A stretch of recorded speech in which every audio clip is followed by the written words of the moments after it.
back to this Pew Research. It also goes down to gender. We see a disproportionate number of women that come to us at our diocese, but also with the Society of Spiritual Affliction. Women are different than men, regardless of what the modern culture is telling us. Women they're more sensitive, they're more vulnerable. Their bodies even are more vulnerable, more sensitive.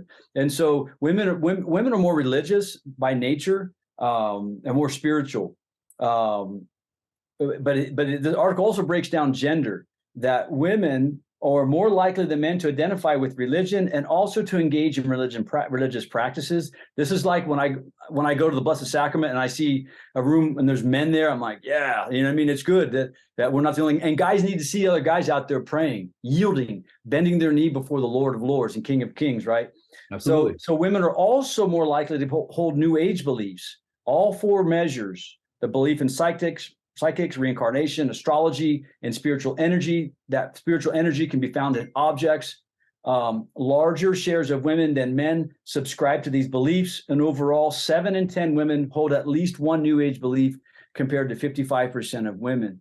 So they're in tune spiritually, but unless you take this spiritual energy, this spiritual power, it flows from your feminine nature. If you don't order that under right belief, orthodoxy, and right practice, orthopraxis, if you don't order your life towards that, it can become very destructive. The enemy can easily move in and distort that.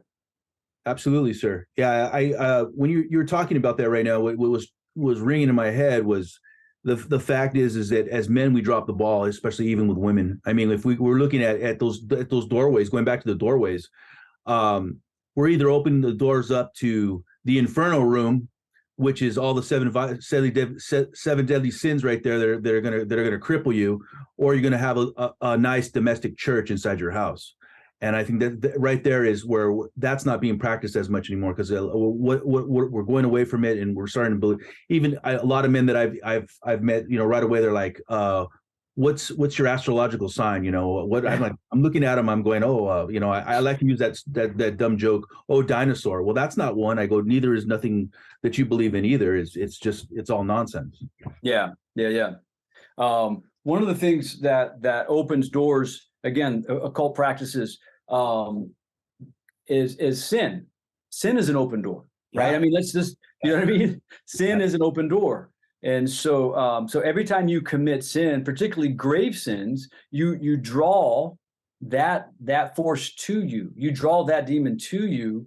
That is particularly, that was the nature of his own fall. Yes, so every time you blaspheme, every time you commit a carnal sin, every time you commit specific sins, you draw a specific enemy to you, right?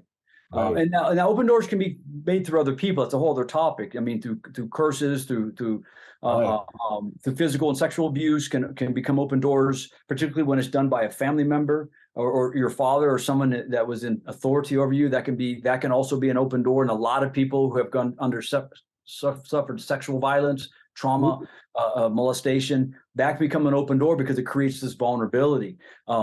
So you still got to fight it out. You still got to fight it out. According to St. Bonner, go ahead. I was going to say, what about the location, sir? Like you have, like a murder house, for instance, where a murder happened, a place where a rape had occurred, any evil, the intrinsic evil that was actually happened in the temporal. Is there a residue that could be there could be an opening or a doorway there where you're going to the wrong place, or like a satanic ritual was done there or something like that, where you could pick up something, a clinging spirit or something? No, absolutely. Because remember, the demon's assignment, he continues to militate against that which he was created for. So not every demon was assigned to a human. Some were assigned to territories, to weather, to regions, to dioceses. And so, whether it's technically a possession is an infestation of person, right?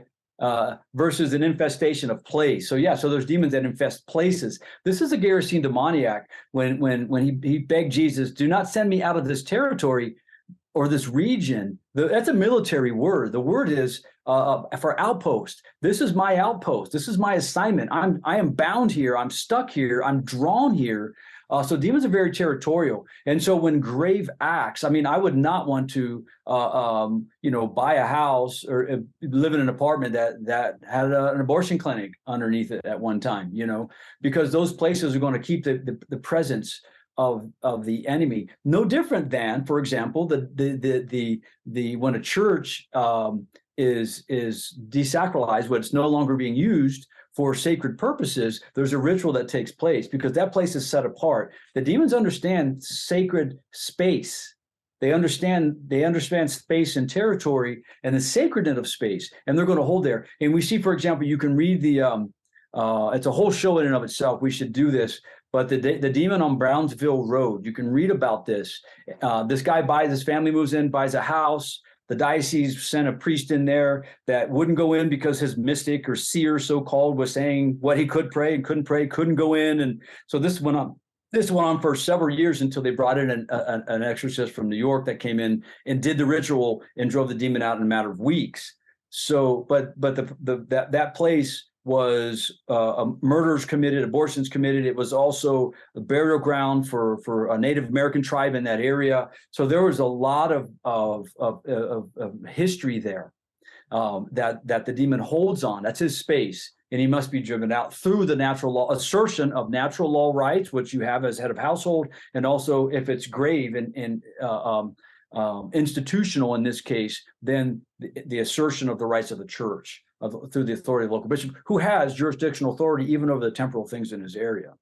So yeah, so spaces can be infested as well.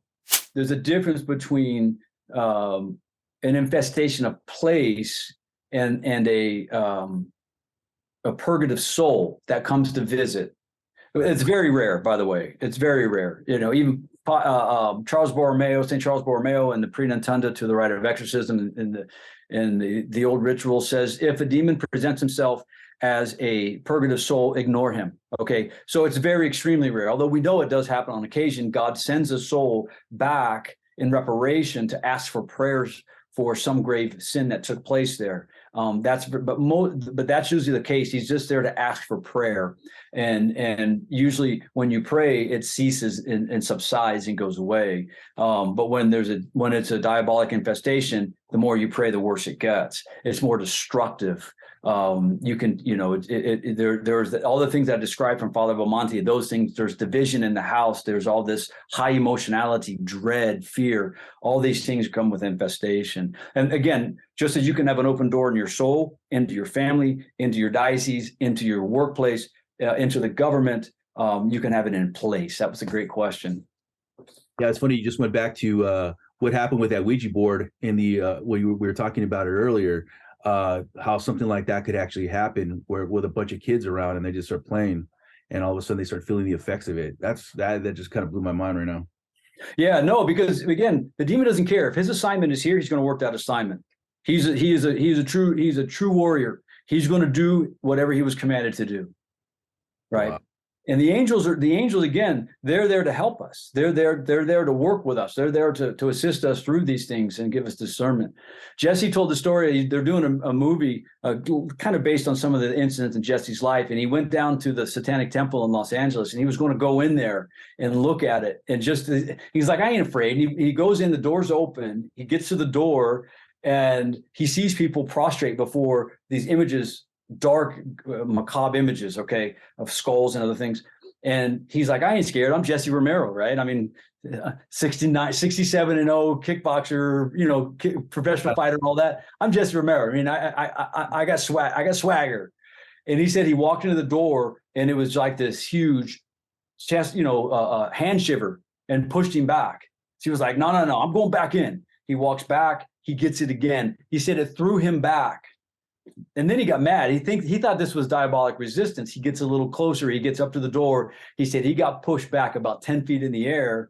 And I said, Jess, I think that was your guardian angel, really? Right? Protecting you, stopping you from doing something stupid, right? Because you're going to walk into a mess. So I would certainly not want to live on an apartment above that temple. So you can see how space can be infiltrated as well.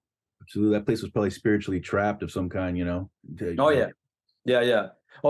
Yeah. So why does God allow affliction?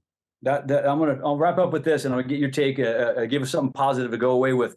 According to St. Bonaventure, God allows the demon to afflict us for 4 reasons. 1, to reveal his glory. The more we defeat the enemy, and the more the enemy is the instrument of our sanctification. We're the instrument of his punishment. So when we defeat the enemy, we bring more glory to God. Number 2, to punish sin. To punish us in our sins. Sometimes God allows this to say, hey, that was stupid. Get to the confessional and confess that you guys did that. And God allows it so you to wake up and start living a Catholic life. Number 3, to rebuke a sinner. He allows little afflictions to rebuke us because we're on the wrong path, right? And finally, to educate us. Every time you engage, when you were downrange and you engage the enemy, you learn something more about him, right?